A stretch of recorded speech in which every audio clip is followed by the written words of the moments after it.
I think the basic, my basic feeling is that the criminal law is absolutely the wrong tool to use to control drug behavior. And that, the only way to do this is through a process of social control, social learning, education. And I think the illegalization of drugs gets in the way of that. It's also just so ironic that the drugs that we have made legal, alcohol and tobacco, are really the most dangerous of all.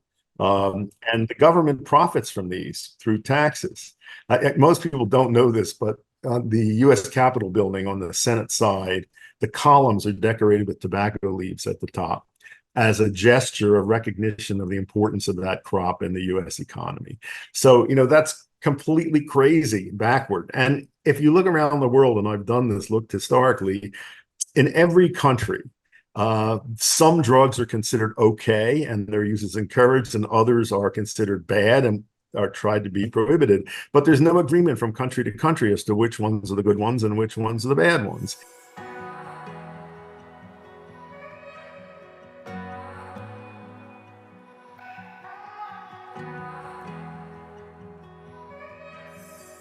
Dr. Weil, my friend, thank you for coming on the podcast. My pleasure. I haven't told you this yet, but I'm a long time, I've looked up to you for a long time. I was in hindsight, kind of a weird kid growing up. I was that kid that ripped out the inside of a bell pepper at school and made that my lunch. And like, I bought your books, and you were one of the reasons why I went into functional medicine, actually. So it's an honor to have you on the show. Thank you. So tell everybody your story of how, like, your evolution from conventional medicine into asking questions about human health. What was that sort of awakening or transition look like for you? Well, first of all, I never really bought into or practiced conventional medicine. I did my undergraduate work in botany under Dick Schultes at the Harvard Botanical Museum. He was one of the early pioneers of psychedelic plant research, and that got me interested in a career in studying medicinal plants. I was always interested in mind-body interactions. I began reading about other kinds of medicine when I was an undergraduate.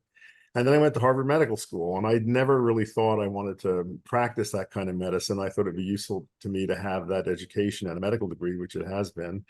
And after I finished an internship in San Francisco in 1969, I decided that I really didn't want to practice the kind of medicine I was taught. I saw it do too much harm, and it hadn't really taught me how to keep people healthy, which I think is what the main thing doctors should be concerned with.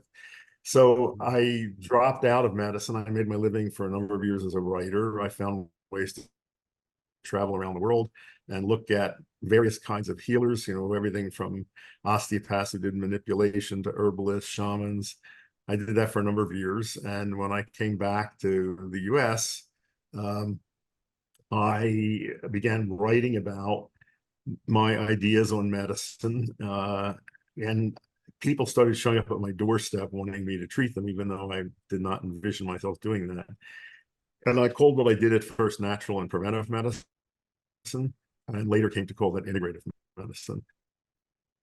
And in the early years, nobody paid much attention to me, and then I got a larger and larger following the general public, but no medical colleagues listened to what I was saying. And that really didn't change till the early 1990s. That was when the economics of healthcare began to go south. And the lesson I drew from that was that no amount of ideological argument moves anything. It's only when the pocketbooks of institutions get squeezed that they begin to open to change. Anyway, change has come very rapidly now, and the kind of medicine that I've been advocating is, becoming a mainstream movement.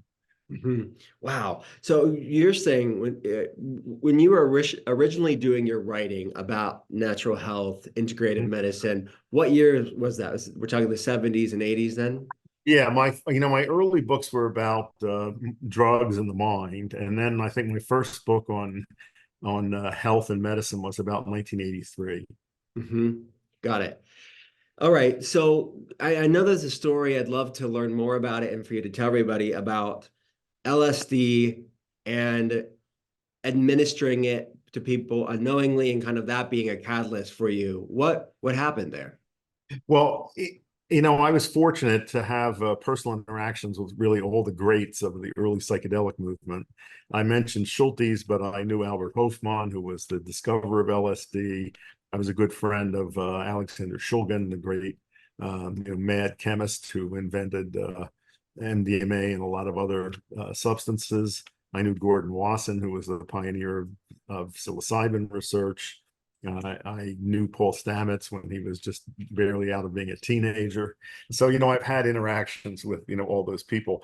And my own personal experiences with psychedelics, which have been many, although I personally have not used them in a long time, but they really shaped my view of the world and of medicine, particularly my understanding of how the mind and body interact.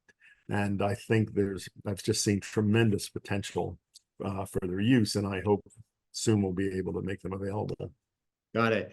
So, and I know that you had kind of a run-in at the height of the war on drugs, and maybe it's to say it's the height, it's No, it unfair. wasn't right. It was right when it started. Is I it? have said my early books were about drugs. I had three books. The Natural Mind was the first, and then I had one called The Marriage of the Sun and Moon, which was about my travels in South America. And then I wrote one, I think about 1983, called From Chocolate to Morphine, which went through all the common drugs that people were using. And the main point of that book was that there are no good or bad drugs, that there are good and bad uses of drugs.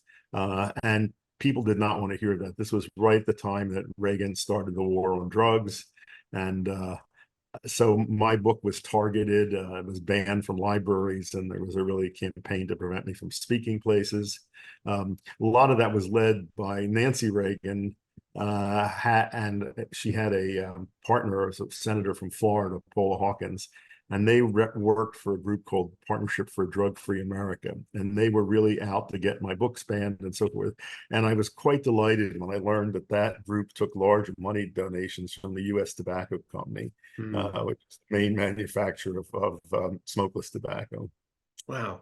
I mean, being at the forefront of seeing what, the government was doing with the war on drugs and their approach to dealing with addiction, and then lumping in Yep. psychedelics with other medications and the conflation between the two. Can you kind of dispel that? Because many people will still lump them together because of how we've been, raised to believe around Well, first of all, drugs as a whole. one of the things that I wrote at the beginning of one of my books was that wars on drugs are always lost. And you can look historically for so many examples where governments have tried to ban the use of drugs they don't like, and it never works and often makes things much worse. And then on top of that, we have put these incredibly useful drugs, cannabis and all the psychedelics, in what's called Schedule 1 of the federal drug control law. And that's defined as substances that have a high potential for abuse and no therapeutic use. And that is absolutely ridiculous. First of all, the psychedelics are probably the least toxic drugs known in medicine. I mean, you can't kill people with LSD. You can't establish a lethal dose. Cannabis, pretty much the same thing. And as for not having any therapeutic use, I mean, that's just ignorant. I mean, these have incredible therapeutic use. So we got to get them out of that drug schedule. That's ridiculous. It requires a change in federal law, which probably requires a Congress to take action. And it really, we're at a very critical time in our country's history, and we'll see who comes into power and what they're going to do about it. Do you feel like we are? I mean, you see the studies coming down in the scientific literature showing the benefits of psychedelics specifically around different neurological issues, inflammatory problems. Do you feel like we're moving? Are things better since the 80s or not? Yes, I think they're in two ways. First of all, there's an incredible public momentum in favor of these substances. Before the pandemic, when I was doing a lot of traveling and speaking, anywhere I was in the country, no matter what I was talking about, whether it was healthy aging, an anti-inflammatory diet, integrative medicine, I would get questions about psychedelics. How can we get them? How can we use them? I mean, the interest at the public level is amazing. And you can see this in popular shows on television and movies. So that's very different now, this great demand from the public. And secondly, as you say, there has been really very impressive research demonstrating the positive effects, mostly in on mental and emotional well-being, and I think there's also tremendous potential for physical well-being. But it's important to realize that the federal laws still hamper research. They make it very difficult for people to study these things. So it's better, and we have a long way to go. Got it. So, I mean, obviously, we're not politicians, but I mean, if you had to give your perspective, seeing all of this and human behavior and psychedelics, do you feel like there's all drugs should be legal, or what's sort of a measured approach in your view? Okay, I think the basic my basic feeling is that the criminal law is absolutely the wrong tool to use to control drug behavior. And that, the only way to do this is through a process of social control, social learning, education. And I think the illegalization of drugs gets in the way of that. It's also just so ironic that the drugs that we have made legal, alcohol and tobacco, are really the most dangerous of all. And the government profits from these through taxes. Most people don't know this, but on the U.S. Capitol building on the Senate side, the columns are decorated with tobacco leaves at the top as a gesture of recognition of the importance of that crop in the U.S. economy. So, that's completely crazy, backward. And if you look around the world, and I've done this, looked historically, in every country, some drugs are considered okay and their use is encouraged, and others are considered bad and are tried to be prohibited. But there's no agreement from country to country as to which ones are the good ones and which ones are the bad ones. If you're in an Islamic country, alcohol is the big bad drug, but the use of some forms of cannabis might be tolerated. In India, the use of cannabis is tolerated in certain parts of India. Anyway, I just find that very interesting that, there's no agreement as to which are the good drugs and which are the bad drugs. And as I said earlier, I don't think there are good or bad drugs. They're just drugs. And there are good and bad uses of them. Some forms of drugs, it may be harder to form good relationships than others. I think nicotine is one of the hardest to form a good relationship with. So a statistic, let me just tell you this, that I think a teenager who smokes more than one cigarette has only a 10% chance of remaining a non-smoker. I mean, it's that addictive. Yeah, and this is so normalized in our culture, right? It's some don't even really think of it as a drug because it's so commonplace. Right, exactly. Right? Exactly. It's made so innocuous, but yet it certainly isn't. Right. I know there's a story I'd love to learn about it, where you were a witness on a murder trial. That wasn't a murder trial. It was an federal LSD trial in New Orleans. It was a guy who was busted for selling a huge quantity of acid to a federal agent. He claimed he was leader of a sort of religious cult, and he claimed that LSD was a sacrament. And the government allowed testimony on this, and I was the witness for the main expert witness for the defense. The prosecution produced a guy from, I think, Tulane University, who was giving LSD to cats and grinding up their brains and looking at them and showing that it produced brain damage. So, all the talk from the prosecution side of how dangerous LSD was made people crazy, made them jump out of windows and so forth. So this guy's followers were all in white robes, very enthusiastic, and they filled the courtroom. And when I came in, morning to testify, this one attractive woman came up to me, one of his, and said, "Close your eyes and open your mouth." And this was when it was a time when I did this. So she put some tab of acid in, and I swallowed it, and it was a pretty strong dose. So when I got up on the witness stand, I was really tripping on LSD, and it was really interesting. I was like a fabulous expert witness. I got into a space where it was like verbal Tai Chi with the cross-examination. Anything he threw at me, I could reflect back on him. And finally said, "I give up," which was great. At the end, when I was excused from the stand, I turned to the judge and I said, "I'd like to say something directly to you." I said, "I don't mean this with any disrespect, but for the whole time that I've been testifying, I've been under the influence of LSD." And there's a gasp from the courtroom, and I was excused. I never had anything further, from that. But it was quite an experience. That is amazing. Thanks for sharing that. I'd love to walk through some of these lesser known demonized plants that I know you've talked about. I'd love for you to teach us about it and how it's been used in different societies throughout Sure. human history. And I've heard you talk about Coca.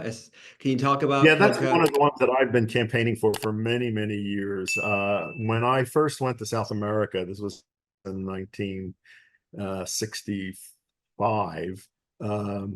Schultes, who was my mentor and had spent many years in South America, said, when you go down there, you got to chew coca.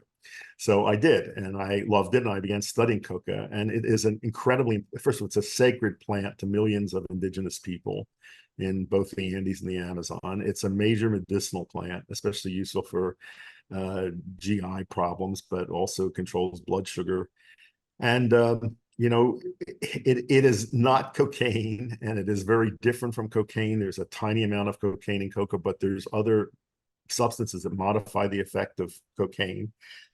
And that drug has been completely demonized based on the fact that we extracted cocaine from it.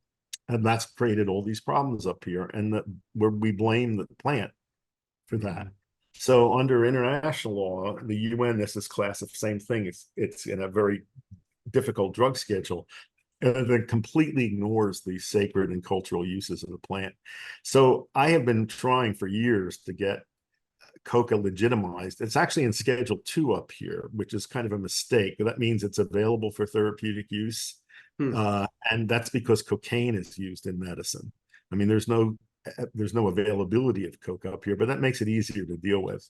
Anyway, I've been trying to stimulate research on it, especially on its metabolic effects. I think it'd be very useful as a way to wean people off coffee who are addicted to coffee, which I think is a much stronger and more irritating drug for many people. I think it's a way to increase physical activity to help people control hunger, regulate carbohydrate metabolism. So that's something I'm actively working on. In 1979, I started an organization called the Beneficial Plant Research Association, BPRA. We had a stellar international scientific board, including Albert Hofmann and Shulgin and Schultz and so forth. We were way ahead of our time. Coca was one of the main things we were focusing on, but we had a whole bunch of other plants we were interested, like kava and Khat. Eventually we had to disband that. And now I've just started that up again. And I've asked one of my former students, David Kiefer, who's in Madison, Wisconsin, with an ethnobotany background, to direct it. There'll be a website up shortly, bpra.org, that people can go to and get information on this. Coca is still one of our main focuses. It's not all psychoactive plants. Yes, there are a number, including some obscure caffeine plants, like one called Yoko from the Amazon, which is really interesting, and another one called Yaupon, which you may have heard of. It was used by indigenous peoples in the Southeast in a black drink ceremony. It's a holly plant, and the species name, Latin name, is Ilex, which is the holly genus, vomitoria, because it had this reputation for causing people to vomit, which it doesn't. So one of our campaigns is trying to get that name changed. And this might also be an interesting beverage plant up here. But we're also looking at, medicinal plants. There's a plant used in Micronesia for diabetes control that looks really interesting, that one of our colleagues is working with. I mean, all sorts of things. There's a really interesting citrus fruit from Okinawa called shikwasa, which has very powerful antioxidant activities. There's a Japanese plant it's called Japanese rosewood. It's a shrub that's very fragrant. And it also has interesting properties. And among other things, the wood is used for toothpicks, very high quality toothpicks in Japan. But these are just examples of things we'd like to educate people about and make available. I love it. You mentioned Khat, which I know is a stimulant. I'd love for people to learn more about Khat. Khat, the botanical name is Khatha edulis, and it's native to portions of the Middle East, especially grown in Ethiopia, used widely in Yemen and adjacent countries. Ethiopian Airlines was formed specifically to deliver Khat to other countries, at least, because the leaves have to be chewed fresh, unlike coca. And as soon as they dry out, they lose their power. Khat is more like amphetamine, I'd say, than coca. It's a little more body stimulating. Widely used by truck drivers in Kenya, and mostly by groups of men in the afternoon. It got a really bad reputation in this country when GIs came back from the Middle East and began chewing it. I hear you can get it under the table at Ethiopian restaurants. So I check on that. But anyway, it's a very interesting plant, and the government, doesn't like it and has been trying to prohibit it. But again, another stimulant plant, which used correctly, I think can be very helpful. You mentioned kava as well, which has been getting some traction in the United Yeah, when I States. was first, this was one of the plants originally that we were focusing on back in 1979 when it was very little known here. And to me, that's one of the ones I teach about a lot. I teach other practitioners to use it. I teach patients to use it. It is the most powerful anti-anxiety plant that I know. Incredibly useful for relaxation, for decreasing anxiety. It's quite safe. There's a lot of different forms of it available, so you have to do some homework to find out how to use it best. There have been kava bars that have opened, in a lot of places throughout the country, and I don't know how the preparations are used, but I find that a very useful plant. There's also been a lot of misinformation about it. It was said to be toxic to the liver, which it's not. And other dangers. It's perfectly safe. It's used by thousands of people in Oceania as a daily relaxant. It's quite safe. Got it. And coming from this perspective of, there's no such thing as bad drug, it's how it's being used, right? You mentioned coffee, right? And everybody, there's so many people that love coffee. It's a very popular drink. We all know that. Yes. What you mentioned it being maybe difficult for some people. So how is coffee used in a way that maybe isn't serving the human body so well? I've never drunk coffee. I think, first of all, I don't get any effect from caffeine. I'm one of the real caffeine insensitive people. But my parents, when I was growing up, drank very strong black coffee with no cream or sugar. I thought it was horrible, so I never got into it.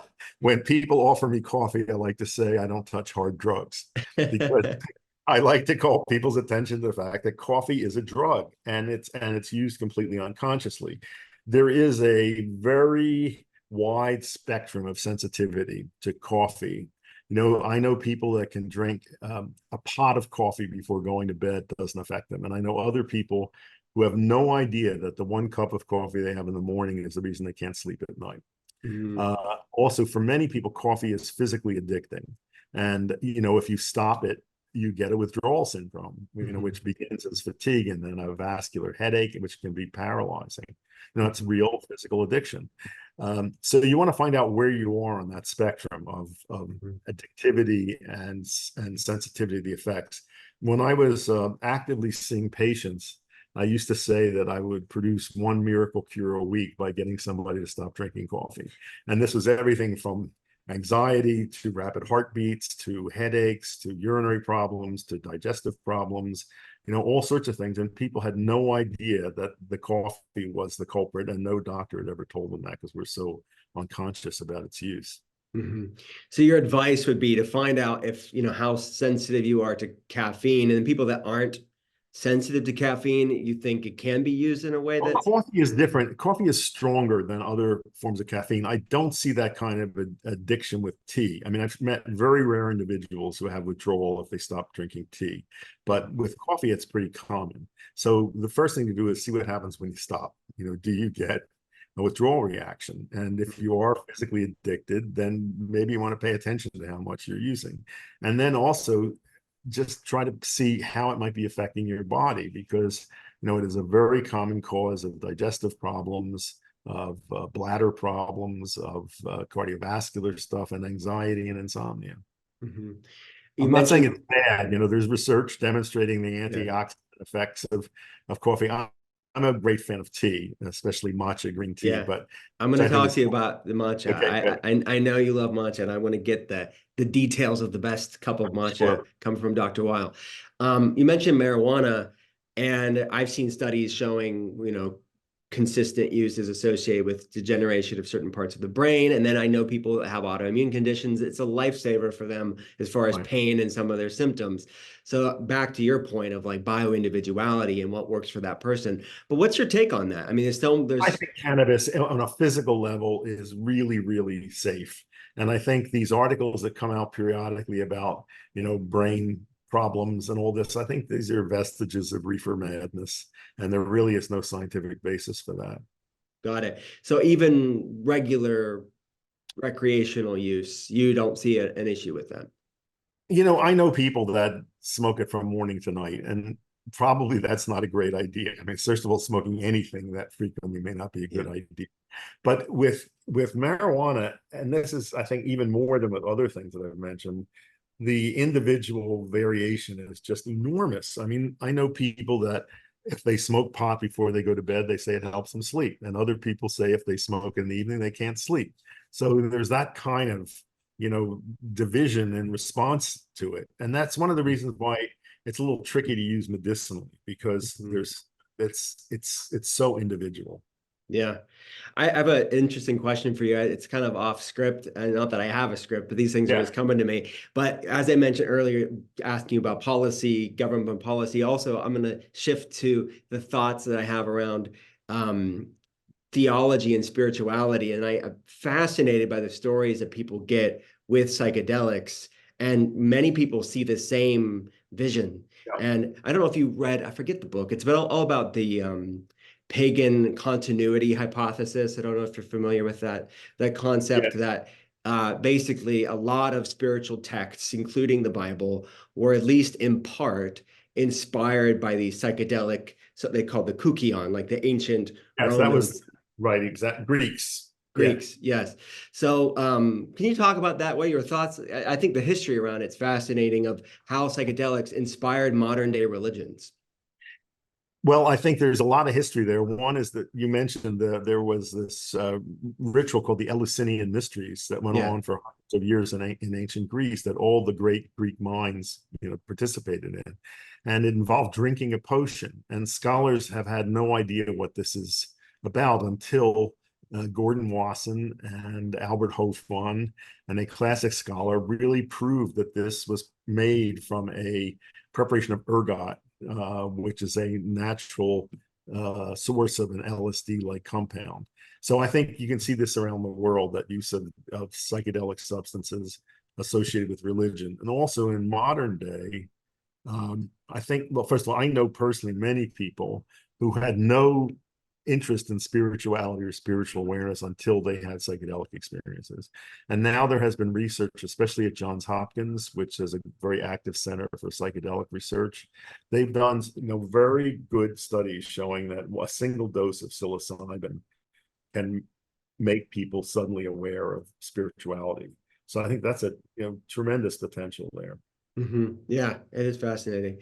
Let's go to matcha. You mentioned, I know we have some mutual friends, and they all say Dr. Weil freaking loves his matcha. I want to know like what the best cup of matcha is. How do we make it? Well, first of all, you got to get good matcha. And I've met Okay. many people that say, I tried it, it tastes like seaweed, tastes like grass. Matcha should taste really good. It should be brilliant green.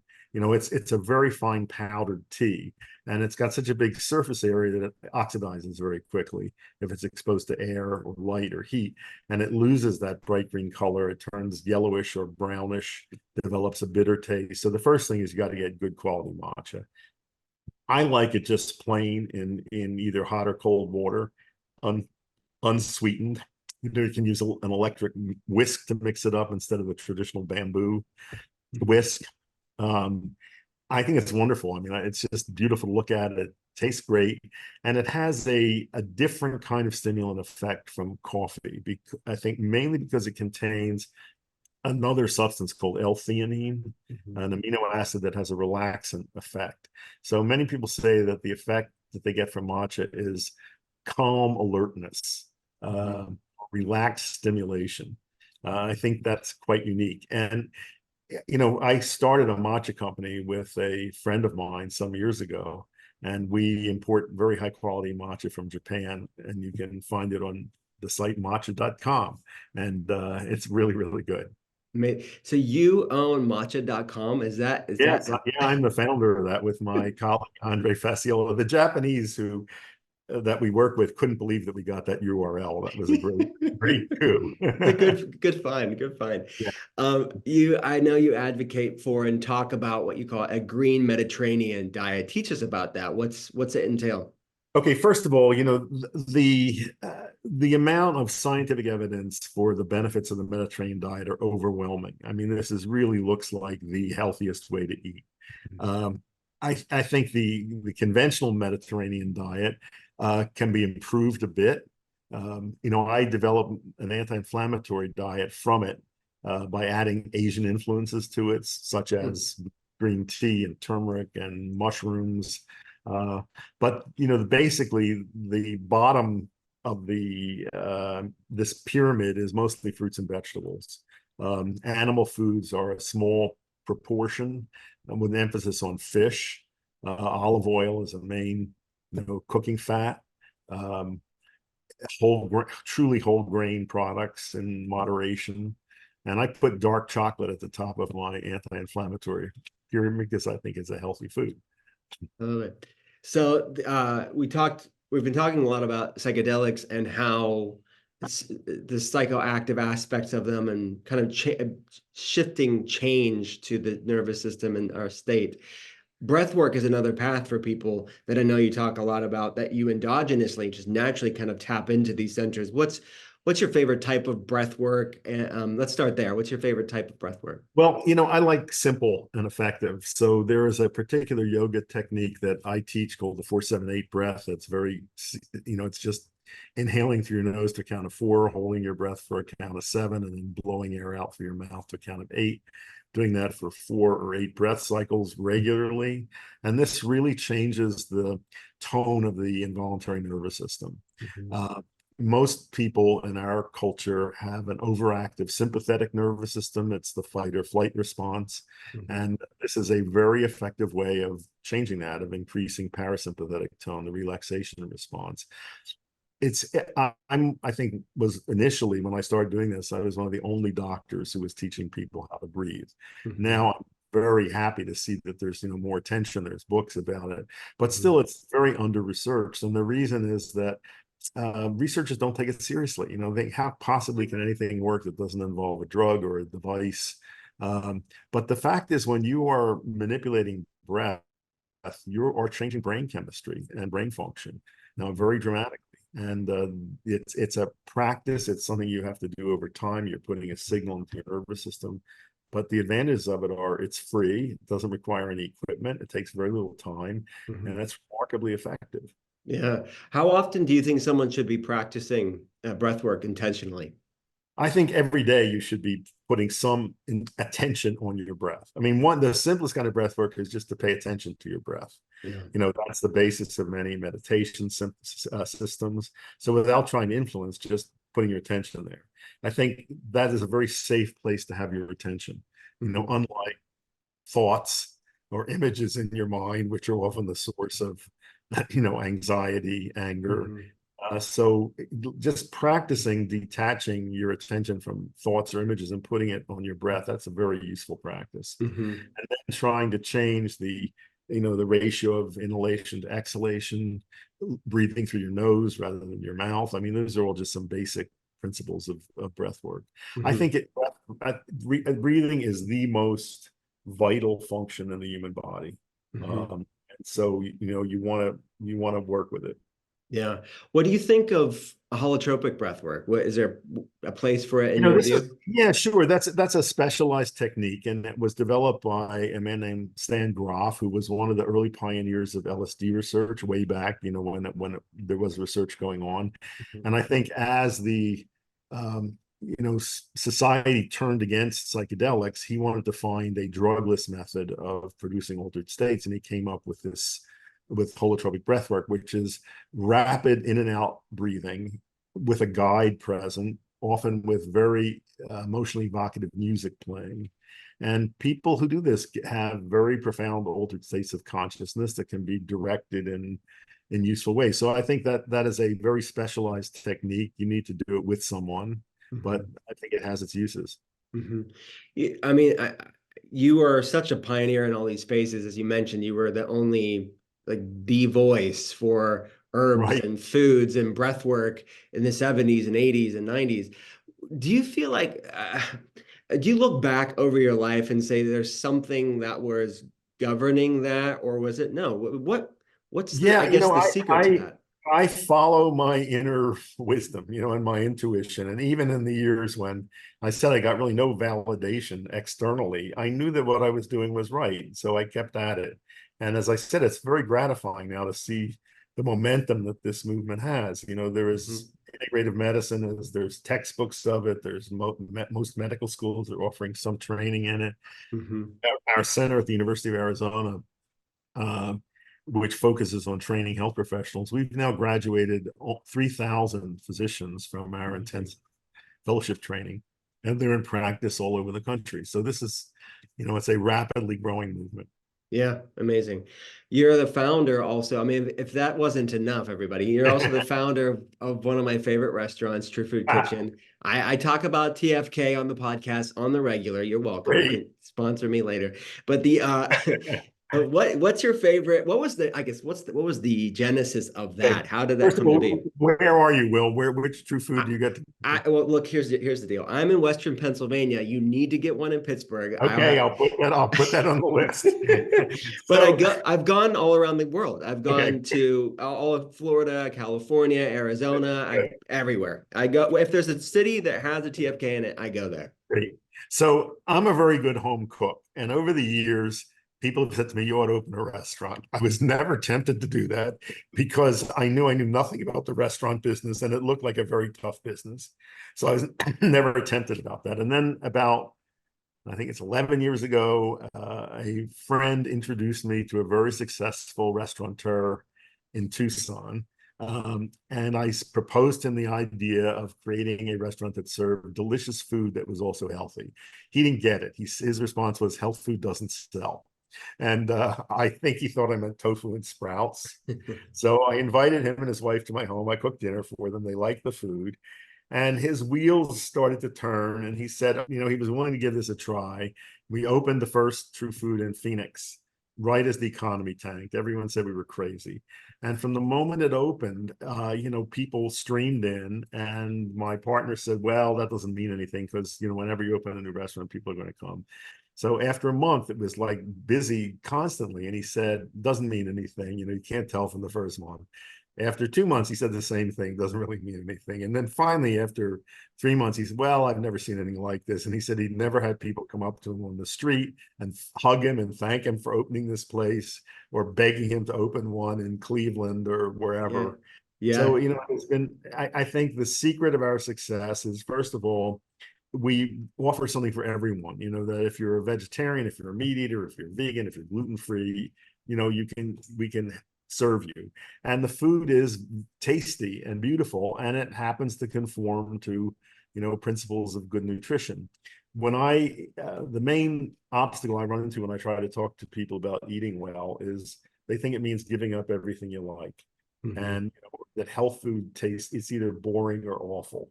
And Hmm. they've never had the experience of eating food that is prepared, in a conscious way, Hmm. that's also delicious. I think pleasure is one of the great Hmm. aspects of eating. You don't want to deny that. So Hmm. anyway, it's been wonderful to watch the success of that. I love it. So, are we saying on the record you'll bring a True Food Kitchen to Pittsburgh, Pennsylvania? Is I that? promise you I will. First of all, it took me 15 years to get one in Tucson where I live. I got so tired of answering questions about why don't we have one in Tucson. So we finally got one. I Yeah. promise we'll get one in Pittsburgh. All right, amazing. I'll hold you to it. So when you're there, what do you order? Like what's your True Food Kitchen order? Well, some of the edamame dumplings are fabulous. Yeah. I think they're unique in it and the great. We have a great hummus. We have an ancient grains bowl that's got all sorts Yes. of vegetables in it and mushrooms. Yeah. You can get with sustainable salmon on top of it. I mean, those are some of the things that I I really love it. like. Do you want to know my order? I get Yes. appetizer. I love the hummus. When my family gets the hummus for like a gluten-free pita, we're gluten-free. Yeah. I love the cauliflower with the dates. Yes. Yeah. I ask for extra dates because I like the dates. Great. It's how I do it. And then I love the spicy Panang curry bowl. Yes. It's really good. I get grass-fed steak and avocado on that. And what else do I get? You know what? I was just at the Vegas location, which that is Yeah. such a cool concept. I Yeah. never go to Vegas, but my son wanted to go see Dead and Company at the Sphere. Which, Yeah. did you go see that? I mean, it No, I was haven't seen it yet. I really want to amazing. see it. Yeah, that's what I Oh hear. my gosh, it was surreal. I can never go to a concert now, not in the Sphere.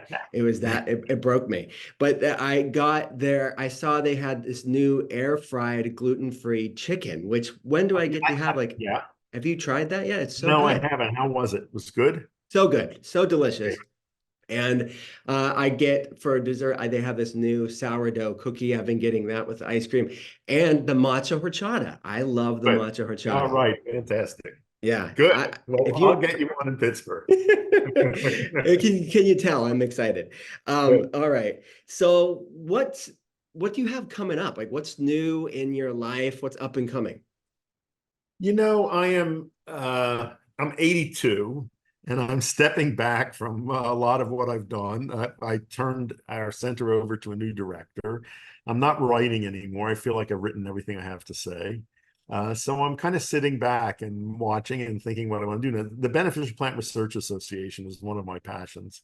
So I'm working to get that set up and going and try, to teach people about the proper uses of plants and substances. I love that. Do you take any supplements? And if so, like what are your top, Do. yeah, what are your favorite supplements right I now? take a multi-nutrient formula. I take CoQ10. I take a mushroom mixture for immune support. I take additional vitamin D. I take magnesium. I think that's about most of what I take. Got it. What's the multi-nutrient formula? It's just kind of like a greens. What is it? No, it's vitamins and minerals in Vitamin. an Okay. appropriate formula for my age and gender. Got it. Got it. And magnesium. Do you have a favorite type of magnesium?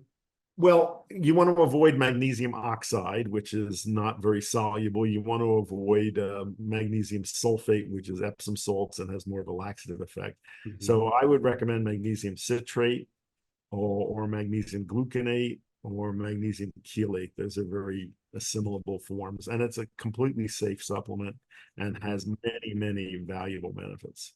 Love it. As you know, the podcast is called The Art of Being Well. At the end of every episode, we have your Art of Being Well. This is Dr. Andrew Weil's Art of Being Well. First question is, what's the worst tasting healthy food that you eat? It tastes disgusting, but you still have it because of some benefit.